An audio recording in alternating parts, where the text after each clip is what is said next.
Hi everyone, Aaron here, and welcome back to the channel. I am so happy to have an opportunity today to do a reaction video to one of my favorite YouTube channels. That channel is Today I Found Out, and the host of the channel is Simon Whistler. I've been watching this channel for years. He does these, I'll call them short deep dives. He does these short little educational videos, kind of a 15 to 25 minute deep dive, as comprehensive, as much of a deep dive as you can do in 15 or 20 or 25 minutes. I was so excited when 2 days ago I saw that he did a video called What Do Scientologists Actually Believe? So I do not mean to impugn the work of one of my favorite YouTubers, but I will say I was very disappointed in this video. There's a ton of inaccuracies, and it goes beyond just the fact that Scientology is perhaps a complicated subject and it's not really possible to understand it at a very intricate level without spending an awful lot of time being personally involved with it. I felt like the problems with this video went beyond that. I was going to be excited to review this video even if it was perfect, but let's jump into it. Let's see what he did, and let me try to give you some commentary on the parts where I feel factually fall short. And just before we do that, let me quickly thank the sponsor of today's video, me. If you're looking to buy or sell a home anywhere in the Tampa Bay area and you would like to work with me, message me at aaron@dreamrealty.com. Let me just pop in my AirPod and let's go. So in today's video, we're going to answer a reviewer question because Laura A asks us, what exactly do Scientologists believe? And just before we get started, we can absolutely tell you that the comment section is going to be a ton of fun. Let's get into it. The Church of Scientology has a reputation as an infamously secretive and litigious organization that hides its inner workings far from the prying eyes of the public. As a result, we kind of expected that piecing together the church's beliefs and stance on certain social issues to be a difficult and unforgiving slog. But as it turns out, this wasn't on the surface the case, and the church is surprisingly forthcoming about both, although some feel there's a veneer of insincerity in much of their official writings given what often leaks out about their leadership to the press. It should be noted that, as ever with religion, beyond controversy within the church about specific precepts in terms of the official view versus what is practiced, individuals themselves can also practice the faith in their own unique ways. So saying what exactly the church believes in is even more nebulous. I'm gonna pause it there. Okay, Simon's first red flag should have been that he was surprised at how easy it was to piece together what Scientologists really believe. And although he did put a little caveat in there of like, sometimes these official beliefs are contradicted by members who have left and say otherwise, I feel like one of the mistakes he's made in this video is to put far too much weight on what Scientology pretends to believe or claims to believe. But what I really wanted to take issue with here, I know is his statement that there is a high degree of variability between how individuals might believe and practice within Scientology. That happens to not be true within the world of Scientology. Scientology is very small, it's very regulated, it's very restricted. Scientologists are not allowed to deviate or alter in beliefs or practice. And of course, it's not humanly possible for every single individual of a group to believe or be doing the exact same thing. But I do disagree with how he has characterized the fluidity of belief and practice that exists within the umbrella of Scientology. All right, let's keep going. So with those caveats out of the way, let's dive into it, shall we? What do scientists actually believe? Fortunately for our research, the Church of Scientology maintains a fairly strong online presence and has an official website answering common questions members of the public have about their religion and beliefs. According to these sources, the Church has no set dogma concerning God, and in theory is remarkably liberal in its approach to personal morality. How this works in practice is debatable, and the reputation of the Church's sometimes alleged draconian rules and strictly hierarchical internal power structure precedes itself. Likewise, noteworthy individuals who've spent time with the church and since renounced the religion outright have spoken of how non-conformity is strictly punished. That said, within Scientology there exists only a singular deity known as the Supreme Being, a nebulous figure of which there is no official description, and the religion has no set idea of what constitutes the afterlife. I gotta pause it right there. He just said that in Scientology there is a single supreme being, but without much identity or anything more to be said about it. No, that's not true. There is no supreme being in Scientology. Scientologists simply recognize that a supreme being is something that some people believe in. And he's about to touch on the 8 dynamics in a minute, so I'm not going to preempt him on that. But it is not true that there is a supreme being in Scientology. There is nothing in Scientology that indicates the existence of a supreme being. That is just 100% false right off the bat. And that's where I started to go, oh, this video is not going in a good direction. Let's see what else. In the words of the church itself, Scientology seeks to bring one to a new level of spiritual awareness, where one can reach his own conclusions concerning the nature of God and what lies beyond this present lifetime. Good. Let's just take it there. So yes, what that means is Scientology seeks to bring one to a new level of spiritual awareness where one can reach his own conclusions that he is God, or that we are all God, or that there is no God. It is true that in the whole body of work of Scientology, God is just not something that's talked about. But that's because God is something that is not considered to exist. Now, you could make a real devil's advocate type argument that, the entire version of reality that L. Ron Hubbard describes in Scientology, that it doesn't 100% completely preclude the existence of a supreme being. And to a degree, I can concede that that is true. But in the millions upon millions of written and spoken work, I can tell you that not once does L. Ron Hubbard talk about the existence of a supreme being, other than it's something that other people believe in. Technically speaking, there's nothing in Scientology that completely precludes the existence of a supreme being. Scientology 100% precludes ever believing in any of the world's major religions. We're going to touch on that again in a minute.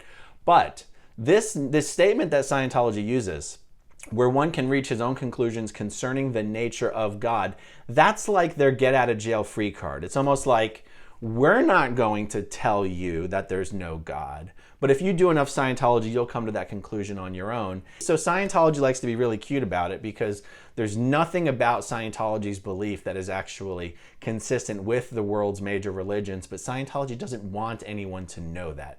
So they say publicly acceptable things like what we see them saying here. All right, let's continue.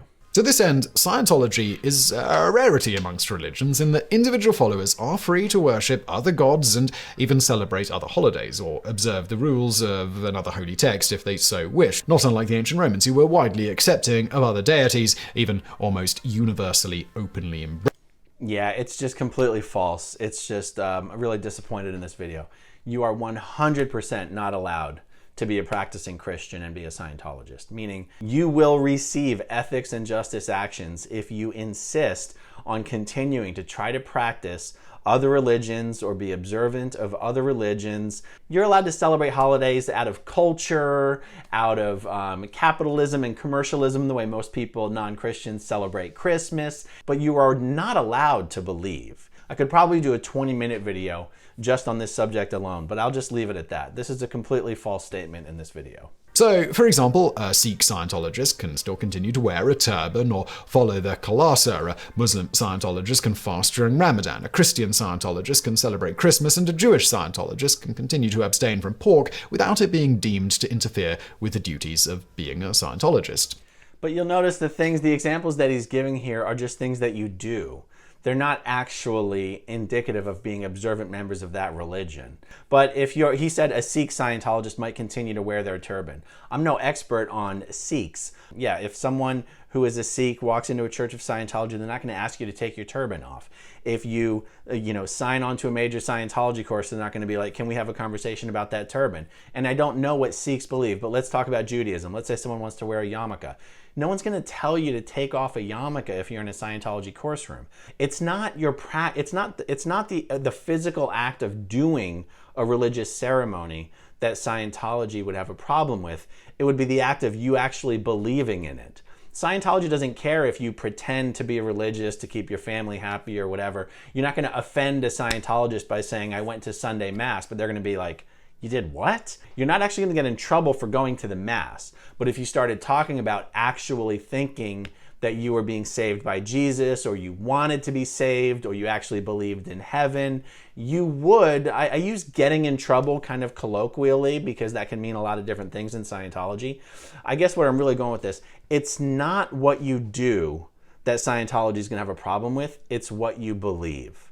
And you're allowed to pretend like you're still a good Christian or a good Sikh or a good Muslim, but you're not allowed to actually believe it. I hope that makes sense. Let's see what else. In fact, Scientologists are specifically instructed to respect the religions of others, with the church's own moral code stating, "The way to happiness can become contentious when one fails to respect the religious beliefs of others." For this reason, the church openly takes part in seasonal Christmas celebrations, going as far as to sell seasonal Scientology-related gifts to members of the church, such as one point selling a CD player they inexplicably peddled for $500 because they called it a clear sound listening system instead of something like a Walkman.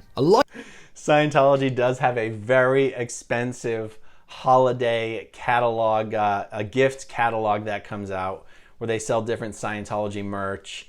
And it's not like special Christmas editions. It's just an excuse to sell shit. I mean, Scientology is unapologetically capitalist in its interactions with its public members. It is quite communist in the way it conducts its internal Sea Org affairs. But I don't think it's correct, fair, or accurate to say that celebrating Christmas is an example of having a tolerance of other religions. Christmas is celebrated in a capitalist way. It's celebrated in kids want presents and you put up a tree and it's fun. There is nothing religious about the way Scientologists celebrate Christmas. Like other religions, there are important days Scientologists are encouraged to celebrate, including March the 13th, founder L. Ron Hubbard's birthday, May the 9th, the day L. Ron Hubbard's book Dianetics, The Modern Science of Mental Health was released in 1950, as well as the day the first Church of Scientology was founded in your country of residence. In addition, the church also celebrates New Year's Eve on December the 31st, encouraging members to use it as an occasion to reflect on personal achievements. This is honestly the stupidest thing I've heard anyone say about Scientology. And I even take issue with him talking about the important dates in Scientology. You're not encouraged to honor or celebrate them. Even that is inaccurate. It would make it sound like Scientologists on May 9th, which is the publication of Dianetics, or March 13th, which is L. Ron Hubbard's birthday. This would give you the impression that Scientologist families might even have some special dinner at home, or light a candle, or say a prayer to L. Ron Hubbard. These events are celebrated, but they're celebrated in a Scientology organization. And even then, it's not like a religious ritual or experience. It's an event. It's a briefing. It's a briefing from David Miscavige, who runs Scientology, on the latest expansion news. It's not religious in any way, shape, or form. It's not sacred.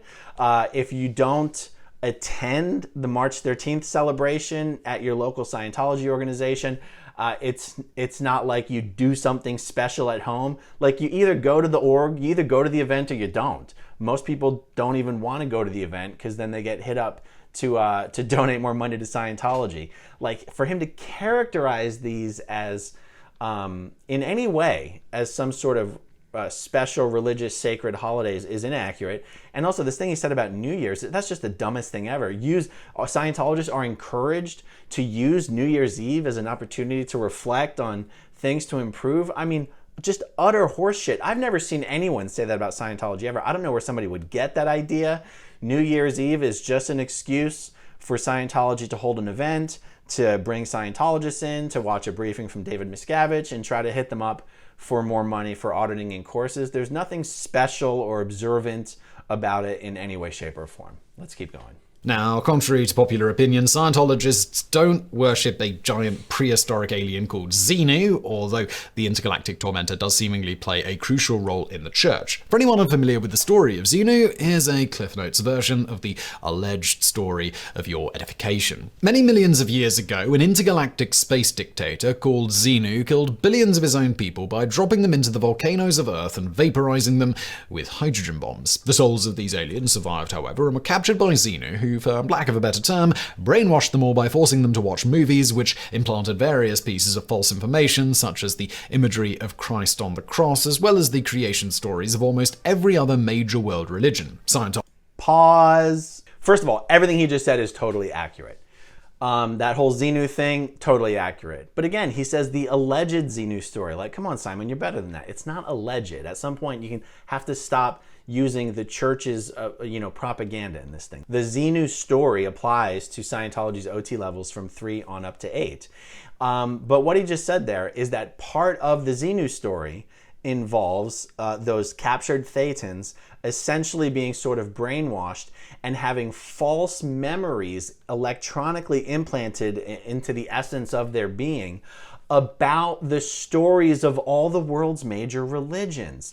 And that is correct. That is an accurate statement of what Scientologists believe, which is exactly why it is completely inaccurate and irresponsible to say that a Scientologist can be a Christian or a Muslim or an observant Jew, because Scientologists believe that all of the world's major religions are false and are a result of these electronically implanted thoughts, ideas, beliefs that were implanted into all of the beings here on Earth tens of millions of years ago, so that the human race would evolve these belief systems to basically act as an opiate of the masses to keep the population of Earth from sort of like looking around and going, hey, what the hell are we doing here? And realizing that they're trapped here on Earth, trapped here in bodies, trapped in the physical universe. Scientologists believe that religions are, well, exactly that, the opiate of the masses, a method of controlling the population of Earth. So if you're going to say that that's what Scientologists believe, don't at the same time be saying that you can be an observant member of one of the world's major religions and also be a real Scientologist. Scientology posits then that the souls of these aliens, called thetans in Scientology literature, live on and inhabit the bodies of all living things, causing both mental and physical anguish. It is the belief of Scientologists that humans can harness the legendary power of the thetan soul inside of themselves to attain various superhuman abilities, with the ultimate goal of most Scientologists being to reach the level of operating thetan. Upon reaching the level of operating thetan, an individual is said to achieve a state close to godliness, and according to leaked documents, will have abilities ranging from telekinesis to being able to just know when a hamburger is cooked perfectly. All of this said, the church has notably never publicly acknowledged the existence of Xenu. Further, official church documents do not claim that people will ever be given hamburger cooking superpowers, and has in fact attempted to actively suppress information related to becoming an operating thetan or... Pause. Not only does the church not publicly acknowledge the existence of Xenu or the truth of the Xenu story, if you're a Scientologist and you ask a high-level Scientologist, let's say a Scientology official, a staff member or a Sea Org member, and you ask them, let's say, I heard this Xenu thing on TV, the internet, South Park, they won't just say, we don't talk about the upper OT levels or anything, or, I can't comment on it. They'll actually tell you it's not true. Imagine the surprise of a Scientologist who's been being told by their church leaders or whatever that this isn't true, and then they get onto the OT levels and they find it's true. You'd probably be a little disappointed, wouldn't you? All right, let's see what else. Xenu that has leaked in the past. The church notoriously also only grants this level of knowledge of the faith to people who reach the rank of OT3, a process that can cost many thousands of dollars and years of investment and devotion to the church. This is all something that stands in stark contrast to the creation stories of other world religions, which are commonly known and openly taught. Moving on from there, as it is the belief of many Scientologists that all humans are simply conduits for an immortal alien spirit, the most basic tenet of Scientology is simply to survive, first as an individual, then as a species, and finally as a component of the universe itself. Even that I have a problem with. The basic tenet of Scientology is to survive. It's just not really accurate. It's more like L. Ron Hubbard in Dianetics wrote that he had achieved a breakthrough in discovering that the common denominator of all life is survive, and that all life is trying to survive. It's not particularly profound. L. Ron Hubbard thought it was greater than the invention of the wheel or fire. But you see how it's even getting twisted in the video. It's not that the basic tenet of Scientology is to survive. No, it's just that Hubbard said that's what everyone is doing, surviving. It's not a tenet of Scientology. It might seem like a small point, but it's just not an accurate portrayal. Scientologists then believe in something called the 8 dynamics, which are defined as the fundamental aspects of life from an individual to a universe-wide macro level. The ultimate goal of Scientologists appears to be to understand life in relation to the 8 dynamics and eventually reach the final 8th level, which occurs when an individual Scientologist becomes one with the concept of infinity, simultaneously existing within all things, or at least. Again, I've literally never heard anybody describe Scientology this way because it's wrong. The dynamics, kind of like how I said L. Ron Hubbard said, all life is trying to survive. He also said, and all life tries to survive in 8 different categories. The first dynamic is self. The second dynamic is family. The third dynamic is groups, like family would be a specialized group. So third dynamic is groups. Fourth dynamic is all humankind. Fifth dynamic is all plant and animal life, everything that's alive that's not human. The sixth dynamic is the physical universe, anything you can see and touch that's not alive. The seventh dynamic is like us individuals, spirituality, thetans. And the eighth dynamic, L. Ron Hubbard does say, the eighth dynamic is what people can call God, or what can be called infinity. But Simon characterizes it like the goal of Scientology is to like move through the dynamics or something, and then eventually you reach full understanding of the 8th dynamic, and it's just not accurate. At least that's our understanding of the literature that was read for this video. This stuff is complicated and is often a bit nebulous. Moving on, which is hard when we're moving on from a story about an ancient alien genocide using infinite hydrogen bombs in tandem with exploding volcanoes, we have to ask, how does one worship as a Scientologist? In short, there doesn't appear to be any correct way to worship per se, and individual Scientologists are encouraged to instead follow what is called the Code of Honor. For the most part, members of the Oh my God. First of all, Scientologists don't worship. That should be the answer. There's no worship in Scientology. Although the reverence with which Scientologists treat anything L. Ron Hubbard ever said about anything is almost indistinguishable from the reverence Christians, evangelical Christians, treat the literal words of the Bible. That had not even been clear to me until I had some exposure to evangelical Christians in a church setting, quoting and talking about the Bible, and I was like, oh my God, this is exactly how we talk about LRH policy. Oh my God. It really started to bring home. Scientologists convince themselves they don't worship LRH, but in almost every meaning of the word, they really do. However, in a religious sense, there's no worship in Scientology. And if you're going to do a video about it, you sure as hell shouldn't start bringing up the way Scientologists worship is they're encouraged to follow the Code of Honor. The Code of Honor is just one of hundreds of articles L. Ron Hubbard wrote. It's sort of an uplifting, feel-good piece that Scientologists will cherry-pick items from to justify behavior in various ways. The Code of Honor has nothing to do with Scientologists' version of worship. The church are asked to keep in mind the Code of Honor while living their day-to-day lives, with this code being fairly benign. In fact, most of the code wouldn't seem out of place plastered over a picture of a sunset being shared on Facebook by your grandmother. For example, the Code of Honor includes gems of wisdom like never regret yesterday, life is in you today, and you make your tomorrow, and be your own advisor, keep your own counsel, and select your own decisions. The irony is that it's completely impossible to actually stick to the Code of Honor and be a Scientologist because of how Scientology is run. But it's a nice article, and it makes people feel good about themselves, and it allows Scientologists to believe that they are the only true, benevolent, and moral and self-determined people on earth, and all the other members of religions are sheep and slaves, and it's propaganda. The Code of Honor is Scientology propaganda. Scientologists don't even follow the Code of Honor.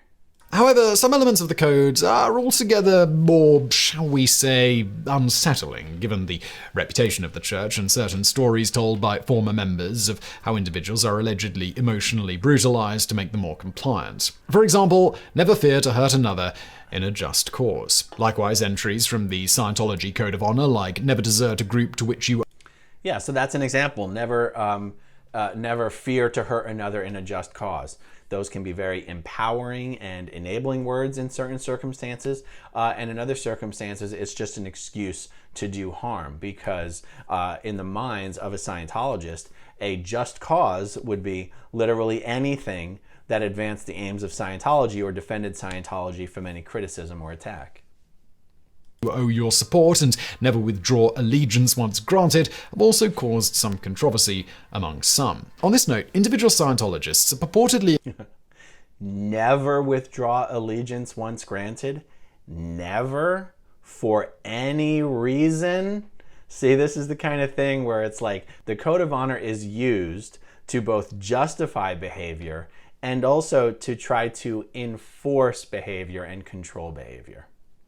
expected to swear fealty to the church and to allegedly sign billion-year contracts when they join the Sea Org, a pseudo-military faction of the church comprised of its most dedicated members, and that people who leave the church of their own accord have allegedly been harassed by current members for years after the fact. Although, to be fair on this one, openly leaving any religion can occasionally cause some harassment from those who are still participants, because humans are going to human. Whatever the case, this brings us to the issue of suppressive persons. Suppressive persons is a somewhat vague term used by Scientologists to describe anyone who the church deems as an antisocial personality, more or less an enemy of the church and its day-to-day operations. Anyone from Hitler to all psychiatrists make the list on this one. That said, officially, the church's position is that while it dislikes suppressive persons, it doesn't necessarily bear ill will against them. Unofficially, however, the classification has been used as a scarlet letter to silence criticism, and those who've been labeled SPs by the church have, as noted previously, been allegedly stalked and harassed by more fanatical members of the church. A good example of this has... Well, this has been the most accurate portion of this video so far, is his portrayal of what it means to be an SP in the eyes of the church. When it says we don't bear them ill will, that's not accurate, but that's fine. Everything else in that segment was spot on. Been seen in the feature-length Louis Theroux documentary, My Scientology Movie, which shows the titular documentarian being followed around by a camera crew allegedly sent to make a documentary on him by the church. It's all very meta. In regards to psychiatrists, as Vice so aptly sums up, Scientologists allegedly really hate them and have blamed the profession for everything from the death of George Washington to the 9/11 attacks. If you're curious, we actually cover what killed George Washington in a previous video that you can watch after this one if you feel so inclined. The position of the church on psychiatry is perhaps no better summed up than by the fact that the church covertly co-founded a museum unimaginatively called Psychiatry, an Industry of Death, demonizing the profession. In regards to social issues, the church... I would just say, I don't think it was very covert. Scientology has been very overt in its association with CCHR, the Citizens Commission on Human Rights, and the Psychiatry, the Industry of Death Museum. Everything else he said there was totally accurate, though. Is somewhat more liberal than other religions in some ways. For example, officially the church has no stance on either abortion or the use of birth control and contraceptives, stating the Church of Scientology does not mandate a position on these subjects. These are an individual's personal choice, and Scientology parishioners are totally free to decide for themselves. But here's the thing. That means pro-choice. That means pro-choice. I don't know why they don't want to say that. I guess that means because they go, well, if a Scientologist wanted to be pro-life, they could. That's true. That's true. But Scientology as an organization is pro-choice. Like, it's true. You can either use birth control or not use birth control. You can get an abortion or not get an abortion. I guess in that respect, what the church said on that was true. In addition, Scientology founder L. Ron Hubbard once made it clear to his flock that he had no interest in what they got up to in the bedroom and would no longer seek to control or limit the kind of sex individuals had.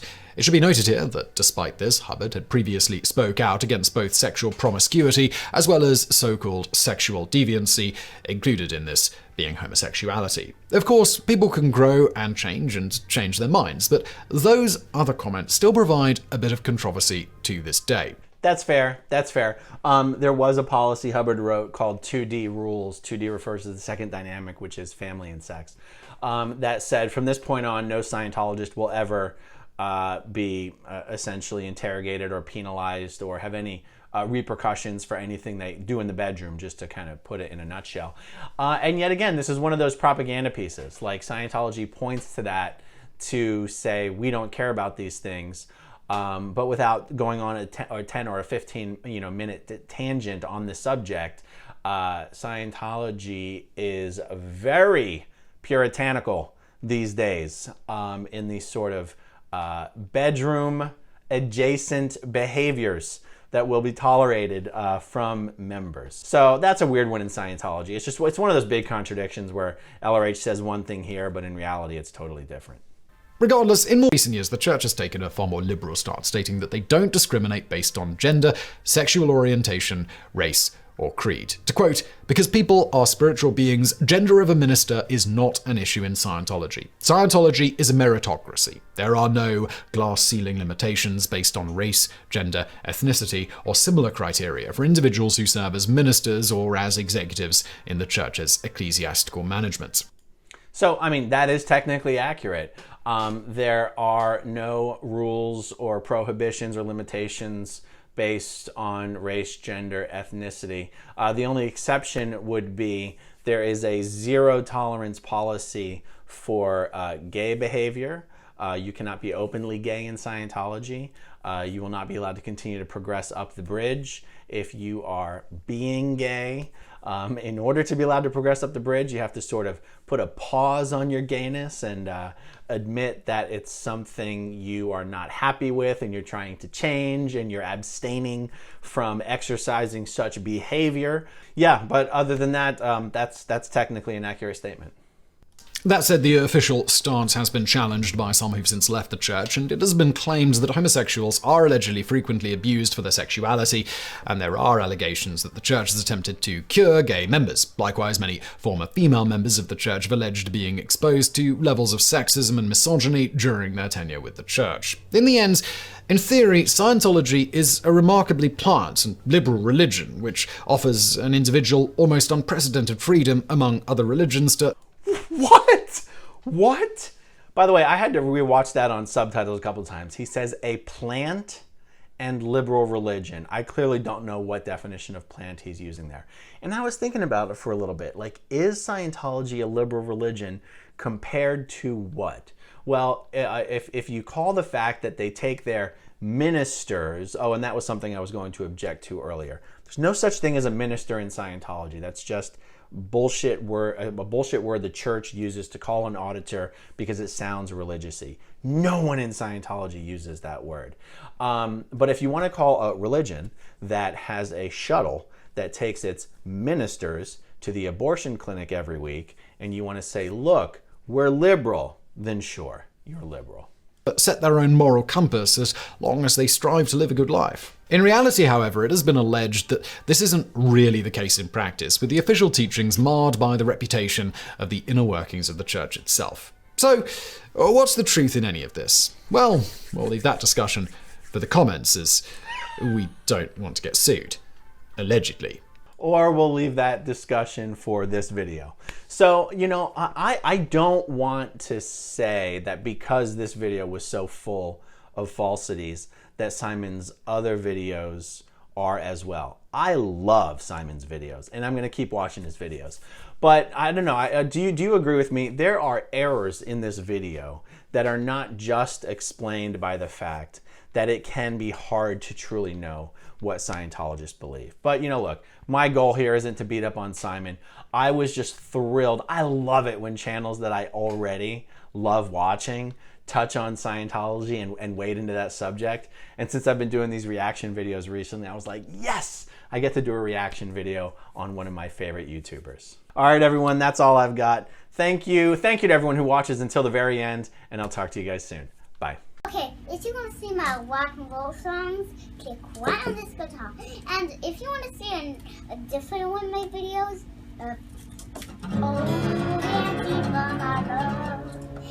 then you could click right inside here. If you have subscribed or not, subscribe right